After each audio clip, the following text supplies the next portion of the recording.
I hope I look... Professor Fig, the Keepers have shown me where the next trial is. Has something changed? Lodgok and I have learned that the goblins are searching for another repository, like the one we saw at Rookwood Castle. And I discovered that they're building massive drills to help in their search.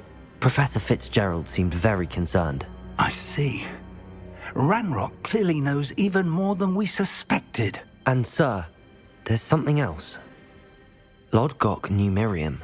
He knew Miriam? They encountered each other at Rookwood Castle. She was doing research. That's where she found the container with the portkey. He liked her so much that he let her leave with it, despite orders from Ranrock. I don't know what to say. She could win over almost anyone. I want to hear more of this. And, in fact, I'd like to speak with Lodgok directly. But we've no time now. Where is the next trial? Believe it or not, it's in the headmaster's office. Incredible. Very well. You'll need the password to get past the stone gargoyle. The headmaster's house elf will know it. I don't know the headmaster's house elf. Will he even speak to me? I imagine he's loyal to the headmaster. He is. So you'll need a disguise. I have just the thing. A polyjuice potion. You'll look and sound like Professor Black. Wait, doesn't Polyjuice Potion require a bit of the person you want to change into? And take ages to brew? It does. So how do you already have Polyjuice Potion to change into Professor Black? One never knows when such a thing may come in handy. Let's just say I felt the need to be prepared for anything after my fruitless trip to the Ministry on his behalf. Now, time is of the essence. Drink up and I shall explain more.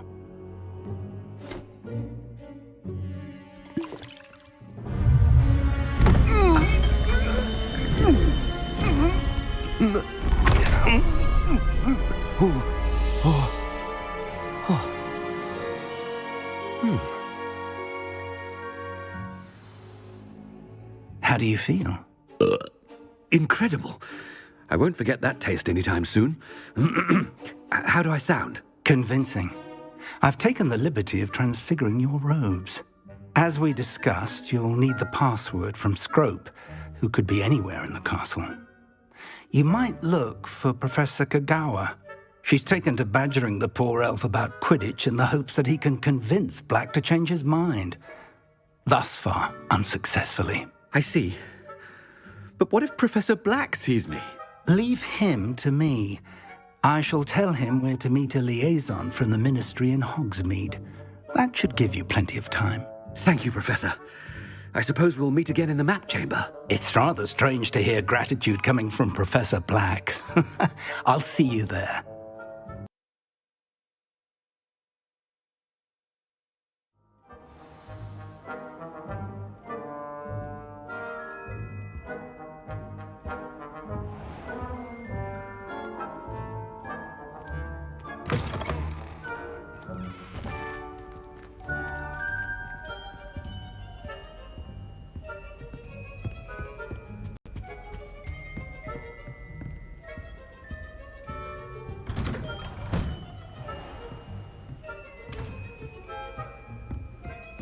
Do you have a moment, Professor?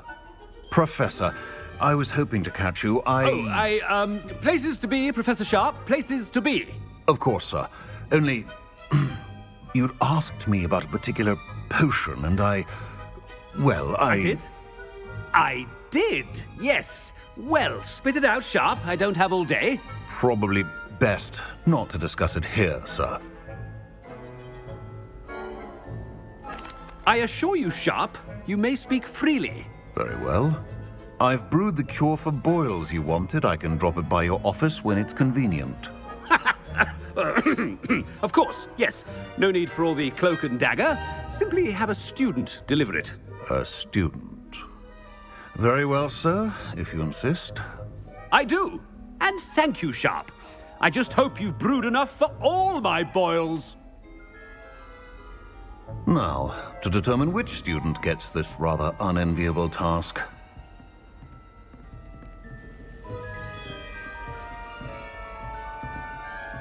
If you must speak with me, consult my secretaries or what have you. Now move along.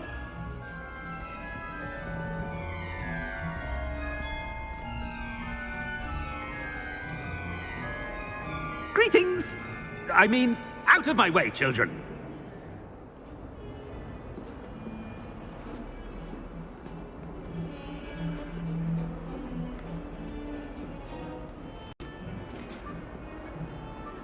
What could the headmaster want?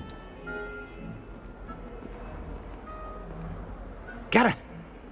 Mr. Weasley, what are you doing here? Don't you have, somewhere to be? Oh, Professor! Yes, of course. All sorts of places I'd rather be right now. Do you need something from me? I'm looking for my house elf. Surely you've seen him? Ah, the little one-eared fellow. I saw him heading to the Great Hall moments ago. Muttering on about your, sterling graces, sir. I am watching you, Mr. Weasley. Mr. Redding, who owns Honeydukes, tells me some of his billywig stings recently went missing. Prime potion ingredient. And I know you fancy yourself a skilled potioneer. What? But, sir, I haven't been anywhere near Honeydukes. Bah! That's enough from you. Just know that I have eyes and ears everywhere. On your way, Mr. Weasley.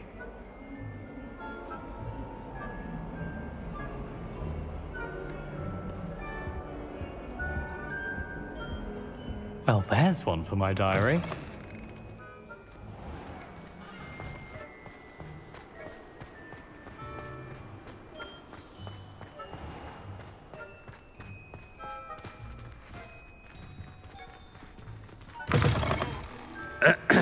I wonder almost daily why I accepted this appointment from the Ministry.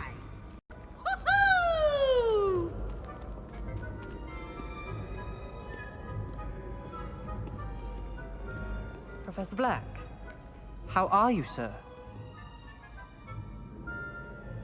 Mr. Gaunt, where do you think you're going? I beg your pardon, sir. I'm simply on my way outside. Taking the day off, eh? Typical student, wasting the hours away. I have to write 20 inches on Dittany and its uses. Was heading to the greenhouse. Ah, yes. Mixed with bubo tuber pus makes a fine mustache paste. Yes, mustache paste. I find. Are you feeling all right, sir? You don't seem yourself. I assure you I am quite healthy, Gaunt. If I need a medical diagnosis, I shall head to St. Mungo's.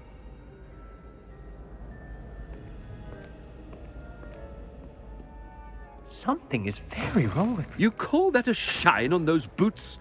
Do better!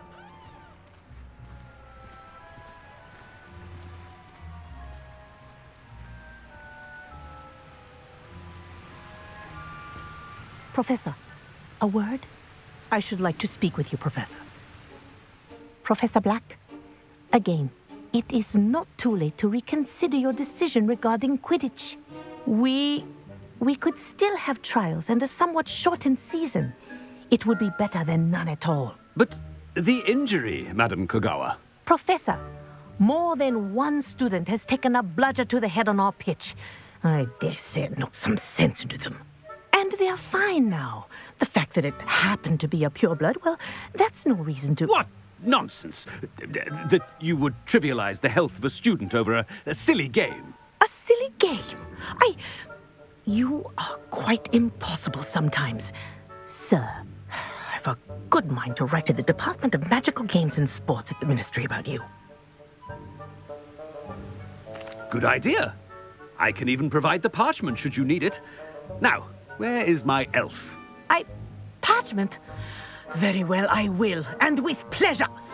And I spotted Scrope in the Great Hall. Seems to be avoiding me. I wonder why. Good day, Madam Kogawa.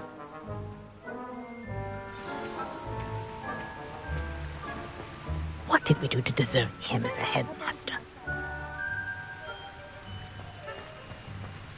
Someone's in trouble. Perhaps you can meet me after herbology and show me. Stand proud, purebloods. The future is yours.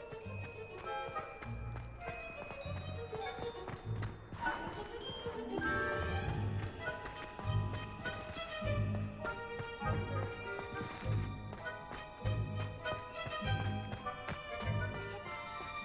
hope it's not about anything I've been doing. What have I done now? Miss Broom, a word. Oh, Professor, this is an interesting surprise. It's Bloom, by the way. Remind me of your area of affinity, Broom. OWLs are swift approaching. Charms, sir. Non-verbal spells. Might work on one that makes me disappear. Well, keep at it, Broom. And before you know it, you'll be as invisible as that new fifth year seems to be. They're not invisible, sir. I've seen them near the library. In fact, they help me with my, heavy books. Speaking of invisible, where's my blasted house elf?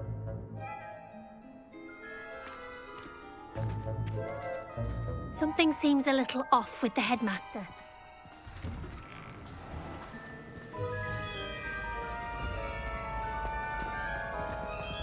I could spend all my gallery with honeydukes and just on a big I haven't time for any of you at the moment. None. None at all. Move aside. Professor, a word, please. Hello, Professor Black. Ah, Professor Weasley. How delightful to see you. Sir? Since I have you here, I wonder if I might, speak with you about Professor Fig. Oh, very well. I've decided to give him a bit more, leeway with his time. Leeway, Professor? Are you sure that's wise? I confess I do worry for his students. He's rarely here as it is. Ah, well, yes. He's handling some official ministry business for me. I see. But, sir, if I may, I am wary of how much time the new fifth year seems to be spending away from the castle, supposedly on Professor Fig's behalf. I've heard unsettling rumors of their escapades.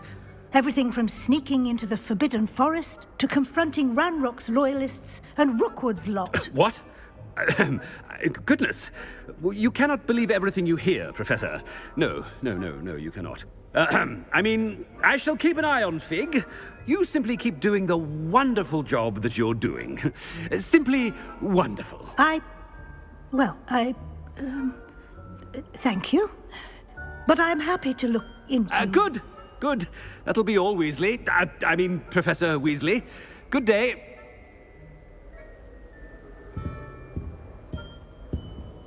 A wonderful job. Leeway for Professor Fig. I shall never understand that language. That ought to give Professor Fig some breathing room.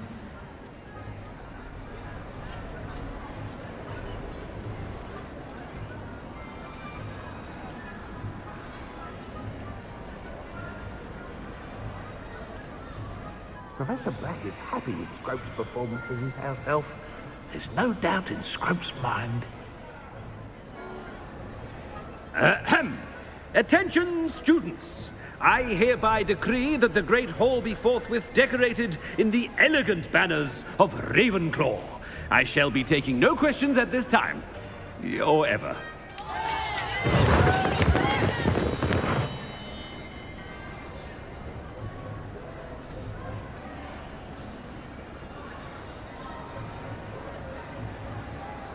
Scrope! Oh, greetings, Master. Remind me of the password to my office. Oh, but Master made Scrope swear never to tell anyone, even Master himself.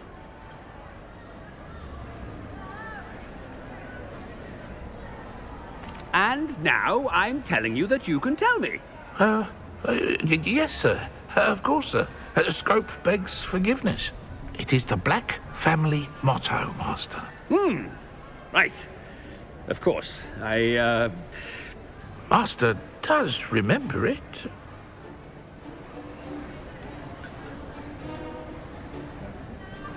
It's pure bloods forever, isn't it? Close, Master. Scrope thinks Master is indeed testing Scrope. It is always pure. Obviously. And, of course, as Master knows, in French. Ah! Yes, of course. I order you to pronounce it for me.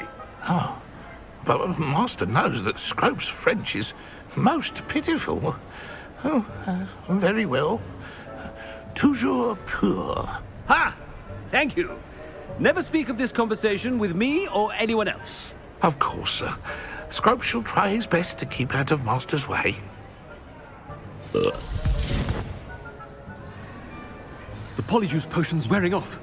I best get out of sight.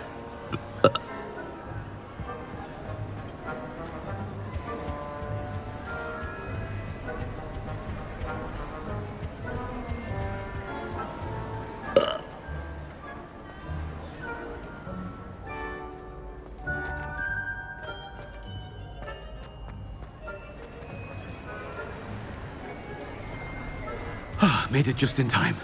It's wearing off. Fig was right. I can't believe it worked. Now to speak the password to the gargoyle.